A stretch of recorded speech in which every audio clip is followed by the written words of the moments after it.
आप सभी को मेरा प्यार भरा नमस्कार है। जिला दर्शन में आपका हार्दिक स्वागत है। जो नए जिले हैं उनमें हम नए जिले की आज बात करेंगे, ब्यावर जिले के बारे में। तो आप सभी को पता तो होगा कि जो जिलों है, जितने भी नए जिले हैं उनके साथ में जो 3 संभाग है उनकी जो मंजूरी है, वो मंजूरी तो आपको पता है कब दी गई थी? 17 मार्च को दी गई थी, 17 मार्च 2023 को। तो 19 नए जिले बने हैं, उनकी मंजूरी तो दी थी 17 मार्च 2023 को। कैबिनेट बैठक में इनकी गठन कब किया गया? 4 अगस्त 2023 को इनका गठन किया गया। अब क्वेश्चन इन दोनों में से पूछेंगे, मतलब खास तौर जो मेन क्वेश्चन होगा इनका यही पूछेंगे, भाई इनका गठन कब हुआ, ब्यावर जिले का गठन कब हुआ? तो आपका राइट आंसर होगा 4 अगस्त 2023 को। अलग अलग जिलों की जो अधिसूचना है, जैसे ब्यावर जिले की बात करते हैं, ब्यावर जिले की जो अधिसूचना है वो 5 अगस्त को जारी की गई। तो अपने को अधिसूचना के बारे में कोई नहीं पूछेगा, ऐसे ही पूछा जाएगा कि ब्यावर जिले का गठन कब हुआ। गठन आपका हो गया 4 अगस्त 2023 को। उसके बाद आपको ये पता होना चाहिए, जो आपका नया जिला जो ब्यावर बना है उसमें किन किन जिलों का क्षेत्र सम्मिलित किया गया है। उसके अंदर आपके 4 जिलों का क्षेत्र सम्मिलित किया गया है। कितने जिलों का? 4 जिलों का। उसमें अपना पहला आता है अजमेर, 1 नंबर हो गया अपना अजमेर। अजमेर के साथ में अपना दूसरा हो गया अपना पाली। दूसरा कौन सा हो गया? पाली का क्षेत्र सम्मिलित किया गया है। उसके बाद अपना तीसरा किसका सम्मिलित किया गया है? भीलवाड़ा का। भीलवाड़ा के साथ में चौथा है वो आपका हो गया राजसमंद। मतलब इन चार जिलों का क्षेत्र मिलाकर, मतलब अजमेर, कुछ अजमेर का थोड़ा भाग, कुछ पाली का थोड़ा भाग, कुछ अपना भीलवाड़ा का थोड़ा भाग, कुछ राजसमंद का थोड़ा भाग मिलाकर अपना किससे कौन सा एक नया जिला बना है? अपना नया जिला बना है, अपना ब्यावर जिला बना है। इसमें आपको मैं बता देता हूँ, जो आपकी जेतारण, जो आपकी भाग है, रायपुर भाग है, पहले ये दोनों भाग आपके पाली के भाग थे। उसमें से बदनौर की बात करते हैं, बदनौर आपका पहले भीलवाड़ा का भाग था। ये ब्यावर है, मसूद है, विजयनगर आपका किसका भाग था? ये आपका भाग था अजमेर का। तो कुल मिलाकर 4 जिलों से, 4 जिलों का क्षेत्र लेकर एक नया जिला बना है ब्यावर जिला, जो वर्तमान की आपकी तिलपट्टी नगरी के नाम से फेमस है। तिलपट्टी का मतलब आप जानते होंगे, जहाँ पर तिल और चीनी दोनों को मिलाकर उनकी वो, आप जैसे गुड़ और चीनी के मिलाकर गुड़ पापड़ी बनती है, उसी प्रकार तिल और चीनी मिलाकर तिल पापड़ी बनती है, जो राजस्थान में नहीं, भारत में नहीं, पूरे विश्व में अपनी प्रसिद्ध है। तिलपट्टी नगर, मतलब तिलपट्टी उद्योग के बारे में पूछ रहे, राजस्थान में तिलपट्टी उद्योग कहाँ पर प्रसिद्ध है, या कहाँ पर सबसे ज्यादा तिलपट्टी उद्योग कहाँ पर है? तो बात करेंगे ब्यावर जिले की। कौन से जिले की? ब्यावर जिले को, जो वर्तमान में तिलपट्टी नगरी के नाम से भी प्रसिद्ध है। तो इनमें 4 जिलों का क्षेत्र लिया गया, अजमेर, पाली, भीलवाड़ा और किसका? राजसमंद का। इसके बाद में आगे हम बात करते हैं, इसके अंदर कितने तहसीलें हैं, कितने उपखंड है, उनके बारे में देखते हैं। ये आपने मैप तो आपने देख लिया, मैप के अनुसार आपने देखा है कि इसके अंदर कुल मिलाकर कितनी तहसीलें बनाई गई है? तहसीलें बनाई गई है आपकी 7 और 6 इसके अंदर बनाए गए उपखंड में। देख लेते हैं हम लोग इसके अंदर कितनी आपकी तहसीलें हैं और कितना आपके उपखंड है। ये रहा आपका नया जिला ब्यावर है। ब्यावर के अंदर आपकी 7 तहसीलें दी गई है। ब्यावर जो नया जिला बना है उसके अंदर आपकी 7 तहसीलें। कितने तहसीलें हैं? 7 आपकी तहसीलें हैं। और इसके अंदर कितने उपखंड है? 6 आपके उपखंड है। तहसीलें कौन कौन सी है? एक ब्यावर हो गई, टाटगढ़ हो गई, जैतारण हो गई, रायपुर हो गई, मसूदा हो गई, विजयनगर हो गई और बदनौर हो गई। ये कुल मिला के आपकी 7 तहसीलें हैं और 6 उपखंड है। कुल एक आपका उपखंड नहीं है, कौन सा? विजयनगर जो तहसील है उसको उपखंड नहीं बनाया गया। बाकी ब्यावर, टाटगढ़, जैतारण, रायपुर, मसूदा और बदनौर, इनको 6 को क्या बनाया गया? उपखंड बनाया गया। तो आपको पूछ ले कि जो नया जिला बना है आपका ब्यावर, उसके अंदर कितने उपखंड है? उसके अंदर आपके 6 उपखंड है और आपकी कितनी तहसीलें हैं? 7 तहसीलें हैं। ये आप इनका भाग देख सकते हो, इनका मैप आप देख सकते हो। ये देख लो आप इनका मैप, तो नई तहसीलें बनी है। इसमें आप मैप के अनुसार बता सकते थे, देखो ये लाइन खींच रखी है, ये आपका पाली का भाग दे रखा है, ये कुछ अलग क्षेत्र दे रखा है। ये आप किसका भाग बता सकते हो? ये किसका भाग है? ये अपना अजमेर का भाग हो गया। इसके साथ में ये किसका भाग होगा? ये अपना भीलवाड़ा का भाग हो गया। अब हम बात करते हैं जो इसमें जितने भी मोस्ट इंपोर्टेंट जितने भी क्वेश्चन है, तो आपको मैं एक बात बोलना चाहता हूँ कि वीडियो में हम भाई पूरा देखोगे तो आपको पता चलेगा कि हमने जो ब्यावर जिले पर जो नए क्वेश्चन बने हैं वो किस टाइप के बने हैं, कितने इंपॉर्टेंट बने हैं। पूरा देखोगे तो आपको पता चलेगा किस टाइप के क्वेश्चन है। कोई भी छोटा मोटा अपना कंपटीशन एग्जाम है उसमें जो हमने क्वेश्चन दिए हैं ब्यावर जिलों के ऊपर, उससे बाहर कुछ नहीं जाएगा अपना। मोस्ट इंपोर्टेंट जितने भी क्वेश्चन थे वो हमने सब ले लिए। तो देखो अपना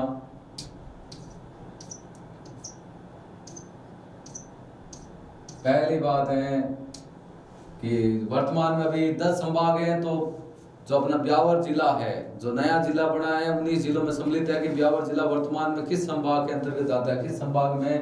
तो इसका राइट आंसर है आपका जोधपुर संभाग में। कौन से संभाग में आता है? जोधपुर संभाग में। किस संभाग में आता है अपना? जोधपुर संभाग के अंतर्गत आता है अपना। उसके बाद हम बात करें कि जो ब्यावर जिला है, ब्यावर जिला वो ये किस मैंने आपको बता दिया, ब्यावर जिले को वर्तमान में तिलपट्टी नगरी, इसका दूसरा नाम बोल सकते हैं, उपनाम बोल सकते हैं। तिलपट्टी का मतलब मैंने बता दिया, तिल और चीनी द्वारा, तिल और चीनी द्वारा तिल पापड़ी बनाई जाती है। तो जो पूरे विश्व में प्रसिद्ध है, कहाँ की है? ब्यावर की है। ब्यावर राजस्थान का एक नया जिला है। पहले ब्यावर अपना अजमेर में था। आपको ये भी पता होगा कि जब 1 नवंबर 1956 को राजस्थान की स्थापना हुई थी, उस समय जो ब्यावर था पूरे राजस्थान का सबसे बड़ा उपखंड बनाया गया था। इसके बाद में अगला नेक्स्ट है अपना कि जो ब्यावर जिला है, उस जिले की बात करें, अन्य जिले कितने जिलों के साथ सीमा लगती है? तो ब्यावर जिले की अन्य 7 जिलों के साथ सीमा लगती है। 7 जिले कौन कौन से हैं? नाम भी मैंने बता रखे हैं। तो देखो अगला नेक्स्ट हो गया, ब्यावर जिले अन्य 7 जिलों के साथ सीमा बनाता है। मतलब इसकी सीमा है ब्यावर जिले के साथ 7 अन्य जिले सीमा बनाते हैं। कौन कौन से जिले हैं? एक आपका अजमेर हो गया, एक आपका नागौर हो गया, उसके बाद जोधपुर ग्रामीण हो गया, पाली हो गया, राजसमंद हो गया, भीलवाड़ा हो गया और केकड़ी हो गया। जोधपुर नहीं, जोधपुर ग्रामीण अलग जिला है, जोधपुर अपना अलग जिला है।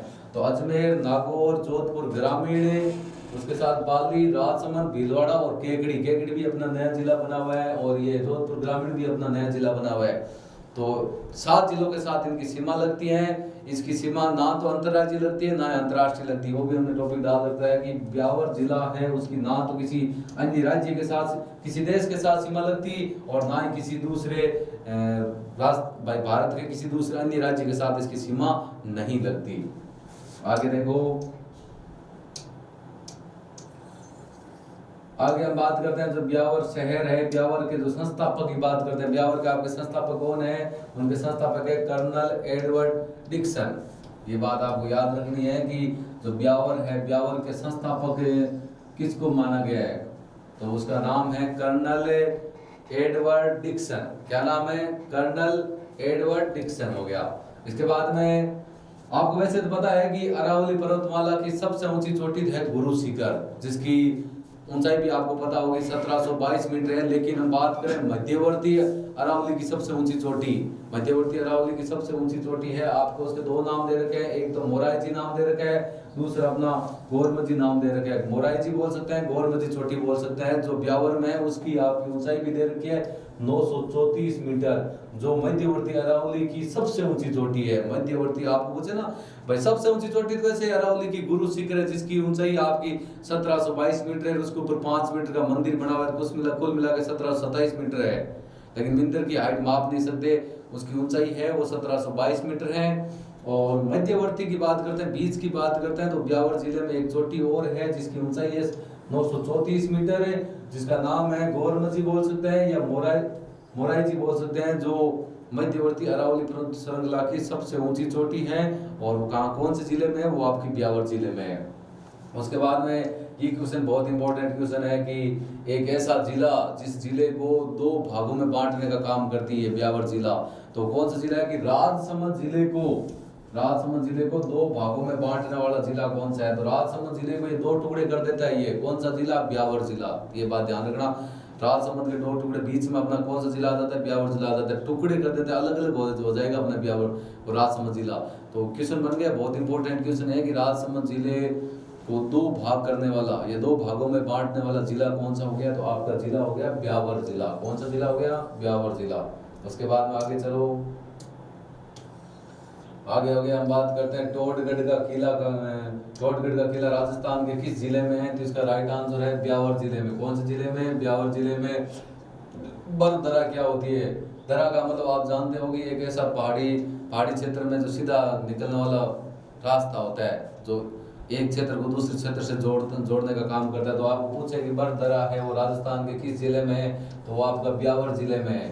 उसके बाद हम बात करते हैं दी कृष्णा मिल्स लिमिटेड, इसके बारे में तो आप जानते ही हैं, जो सेठ अपने दामोदर दास व्यास थे अपने, जिन्होंने इसकी स्थापना निजी क्षेत्र में कब की थी, 1889 ईस्वी में ब्यावर जिले में की थी। ये राजस्थान की प्रथम सूती वस्त्र मिल थी। राजस्थान, आपसे यदि कोई पूछ लेना राजस्थान की जो सर्वप्रथम है जो सूती वस्त्र मिल कहाँ पर स्थापित की गई, तो आपके ब्यावर जिले में की गई थी। उसका नाम क्या था, उसका नाम था दी कृष्णा मिल्स लिमिटेड। कब की गई स्थापना, 1889 ईस्वी में। और किसने की थी, सेठ दामोदर दास व्यास ने 1889 ईस्वी में की थी।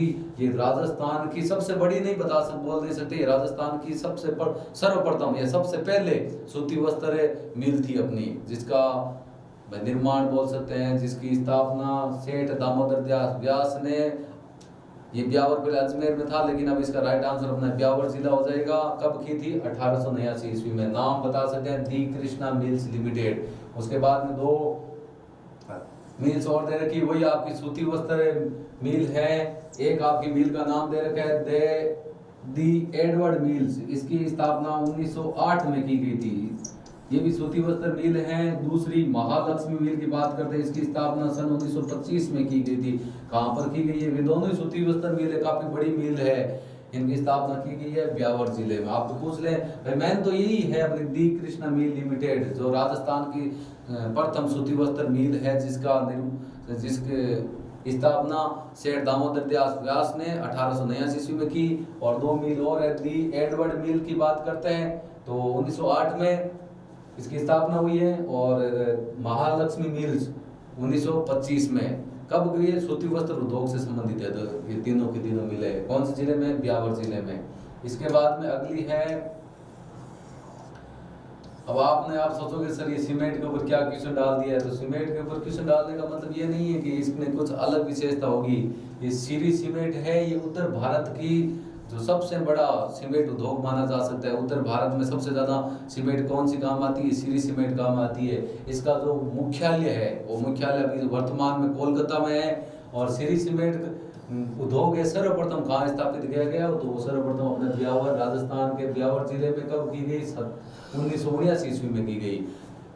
अब सीमेंट का आपको पता है कि सर बोले कि सीमेंट तो बहुत अलग अलग प्रकार की सीमेंट होती है, महंगी महंगी सीमेंट होती है, उससे कोई मतलब नहीं है। जो सीरी सीमेंट है ये राजस्थान है, नहीं राजस्थान नहीं, भारत के का एक उद्योग है जो राजस्थान में 1979 में स्थापित किया गया। उत्तर भारत है, उत्तर भारत की बात करते हैं, उत्तर भारत में काफी मात्रा में, मतलब अधिक मात्रा में काम आने वाली ये सीमेंट है। इसकी स्थापना राजस्थान में कब की गई, ब्यावर जिले में की गई थी 1979 में। और इनका जो प्रमुख मुख्यालय है, मुख्यालय अपना कहाँ पर है, वर्तमान में कोलकाता में है। उसके बाद हम बात करते हैं सूंगनी नस्वार। सूंगनी नस्वार का मतलब, अब पहले तो आपको ये पता होना चाहिए कि सूंगनी नस्वार होती क्या है। सूंगनी नस्वार का मतलब होता है जो आपके, आप सोचते होंगे, आप सिगरेट के बारे में तो आप जानते होंगे, हाँ सर सिगरेट हमने पी भी है, सिगरेट के बारे में हम लोग जानते भी है। तो तंबाकू काम लेते हैं, तंबाकू को पीस कर पाउडर के रूप में उसको सूंघने में काम लेते हैं। जैसे नाक से सूंघ सकते हैं, वो अपनी सूंघनी नस्वार के मतलब कहाँ निर्मित होती है, सबसे ज्यादा प्रसिद्ध कहाँ की है, तो ब्यावर जिले की। ब्यावर जिले में सूंघनी नस्वार मतलब तंबाकू को उनको पाउडर के रूप में, पाउडर आप समझते होंगे, पाउडर को सीधा फिर ऐसे नाक में लिया, ऐसे जोर से कुछ एक प्रकार का नशा ही है। अब आपको ये भी पता होगा, इसमें जो सिगरेट होती है उसकी तुलना में निकोटीन की मात्रा भी कम से कम 7 गुना अधिक होती है। कितने गुना अधिक होती है, 7-8 गुना अधिक होती है। अब जैसे वो सिगरेट में निकोटीन की मात्रा लगभग 1% होती है, नहीं 1% होती है, इसमें उसकी तुलना में काफी ज्यादा मात्रा में निकोटीन की मात्रा होती है, जिससे कैंसर होने की संभावना ज्यादा होती है। सूंघनी नस्वार अपनी राजस्थान में कहाँ की प्रसिद्ध है, या इनका निर्माण सर्वाधिक की मात्रा में कहाँ पर होता है, तो ब्यावर जिले में होता है, ब्यावर राजस्थान में। उसके बाद में जो अपना नारायण सागर बांध है, नारायण सागर बांध की बात करते हैं, जो अपनी खारी नदी के ऊपर बना हुआ है। खारी कहाँ, कौन से राजस्थान के किस जिले में बना हुआ है, तो अपना ब्यावर जिले में नारायण सागर बांध की बात करते हैं। नारायण सागर बांध का संबंध ब्यावर जिले से है। कौन सी नदी के ऊपर बना हुआ है, खारी नदी के ऊपर बना हुआ है। इसके बाद में इस युद्ध के बारे में तो कौन नहीं जानता, जो अपना बादशाह था दिल्ली का, कौन, शेरशाह सूरी। तो अपना युद्ध कौन सा है, युद्ध है आपका, ये तो आपको याद नहीं है तो आपको याद कर लेना है, गिरी सुमेल का युद्ध है। गिरी सुमेल का युद्ध है जैतारण, ये जैतारण पहले पाली में था, वर्तमान अभी ब्यावर में है। तो ये गिरी सुमेल का युद्ध है, वो कहाँ पर लड़ा गया, जैतारण में लड़ा गया। किन किन के मध्य में लड़ा गया, ये लड़ा गया जो अपने जोधपुर मारवाड़ के जो महाप्रतापी राजा थे मालदेव, उनके जो सेनानायक थे दो, एक तो थे जेताजी और दूसरे थे आपके कुपाजी। उनके नेतृत्व में दिल्ली के बादशाह शेरशाह सूरी के साथ ये युद्ध लड़ा गया था। इस युद्ध का परिणाम इस प्रकार का था कि ये शेरशाह सूरी था, वो हारते हारते बचा था। उसने ये बोला था कि जब ये वो जीत तो गया था, और जीतते समय उसने बोला था कि मुट्ठी भर बाजरे के लिए, पूरे भारत की बात करते हैं तो मुट्ठी भर बाजरे के लिए ये पूरी दिल्ली की सल्तनत खो देता। भाई दिल्ली की बादशाह खो देता, क्यों खो देता, क्योंकि इस युद्ध में हारते हारते बचा था। जेताजी और कुपाजी ने शेरशाह सूरी का ये हाल कर दिया था कि वो हारने वाला ही था, लेकिन उनकी जो दूसरी छावनी थी सेना की, वो वहां पर पहुंच गई और विकट परिस्थिति में जीती थी। और जब युद्ध ये पूरा संपन्न हुआ था, समाप्त हुआ था, समाप्त होने के बाद में जीत तो बादशाह शेरशाह सूरी की होती है, लेकिन वो जीतने के बाद में ये बोलता है कि मुट्ठी भर बाजरे के लिए मैं पूरी दिल्ली की बादशाह खो देता। क्योंकि पूरे भारत के लिए जैतारण पालने की बात करते हैं, छोटा सा क्षेत्र था, वहां पर दो छोटे से युद्ध आते, जेताजी और कुपाजी, उन्होंने शेरशाह सूरी की हालत कर दी थी। तो इस युद्ध से आपको वाकिफ हो, इस युद्ध के बारे में यदि पता भी नहीं है तो वाकिफ होना जरूरी है। ये युद्ध कब लड़ा गया था, ये युद्ध लड़ा गया था 5 जनवरी 1544 को। कब लड़ा गया था, 5 जनवरी 1544 को। किन किन के मध्य लड़ा गया, ये अपने जो महाप्रतापी राजा थे मालदेव, उनके सेनानायक थे दो, कौन से दो सेनानायक, जेताजी और कुपाजी, उनके और दिल्ली के सल्तनत बादशाह शेरशाह सूरी के मध्य लड़ा गया था। और विजय इसमें आपको पता है किसकी होती है, शेरशाह सूरी की होती है, लेकिन बहुत विकट परिस्थिति में होती है। गिरी सुमेलन का युद्ध जैतारण जो पहले पाली में था, वर्तमान अभी ब्यावर जिले में है। तो आप इसको बताएंगे।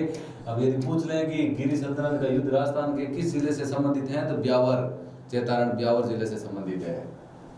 उसके बाद इसके बारे में तो बात कर चुके हैं।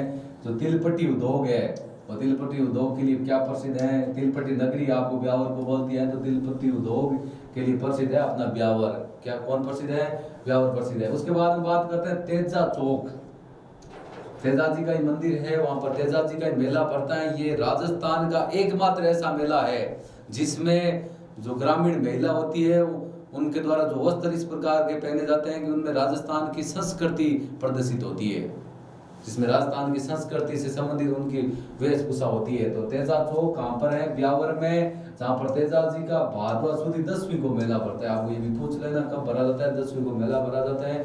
वहाँ पर ग्रामीण जो महिलाएं होती है, राजस्थान की संस्कृति की जो वेशभूषा संस्कृति होती है उनको प्रदर्शित करने के जैसी सारी की सारी महिला उसी प्रकार की वेशभूषा पहनती है। इसके बाद में अगला है सर्वाधिक परकोटों वाला, या परकोटा वाला शहर कौन सा है। परकोटा का मतलब आप जानते ही होंगे कि किसी शहर के चारों तरफ जो दीवारें होती है उनकी रक्षा करने के लिए, उनकी सुरक्षा के लिए जो दीवारें बनी होती है, परकोटा बोलते हैं उन्हें, पुराने टाइम में परकोटा बोलते थे। तो सर्वाधिक परकोटा वाला शहर है आपका ब्यावर। ब्यावर शहर है तो ब्यावर शहर ब्यावर जिले के अंतर्गत ही आता है। उसके बाद में बात करते हैं बादशाह की सवारी और बादशाह का मेला किससे संबंधित। आपको पता होगा कि अकबर ने बीरबल को एक दिन के लिए राजा बनाया था, और राजा बनाकर इस मेले में उन्होंने उनको सवारी घोड़े पर बिठा कर उस मेले में सवारी करवाई थी। ये जो मेला है वो ब्यावर जिले में बढ़ता है। कब बढ़ता है, होली के अगले दिन बढ़ता है। ये एकता का प्रतीक प्रदर्शित करता है, आपको ये भी पता होना चाहिए। इसमें क्वेश्चन क्या आएगा, क्वेश्चन आएगा कि बादशाह की जो सवारी है उसका संबंध किस जिले से है, उसका संबंध ब्यावर जिले से है। और बादशाह का मेला कब बढ़ता, किस जिले में बढ़ता है, बादशाह का मेला बढ़ता है ब्यावर जिले में। और कब बढ़ता है, होली के अगले दिन। और उसमें मेले भरने का कारण क्या है, वो एकता का प्रतीक है। लोगों में एकता होनी चाहिए, वो एकता का प्रतीक माना जा सकता है अपना ये। तो यार मेला, बादशाह का मेला, बादशाह क्यों दे रखे हैं कि उस दिन अकबर ने बीरबल को एक दिन के लिए राजा भी बनाया था और यहाँ पर सवारी भी करवाई थी, इसीलिए वहाँ पर नाम आता है बादशाह की सवारी, ब्यावर जिला। और बादशाह का मेला ब्यावर जिले में होली के अगले दिन भरा जाता है, जो अपना एकता का प्रतीक है, लोगों में एकता बनी रहे। इसके हम बात करते हैं। अगला क्वेश्चन है आपका, विराट या रामदेव मंदिर आप जानते होंगे, अपना कौन से जिले में है? ब्यावर जिले में है, ब्यावर में बोल सकते हैं। राजस्थान का जो प्रथम चर्च है, चर्च आप जानते हो, चर्च की जैसे हिंदुओं के लिए मंदिर होता है, मुस्लिम के लिए मस्जिद होता है, वैसे अलग अलग धर्मों के लिए तो राजस्थान में जो सर्वप्रथम जो चर्च है वो कहाँ पर स्थापित किया गया, जिसका नाम भी दे रखा है सुड मेमोरियल चर्च।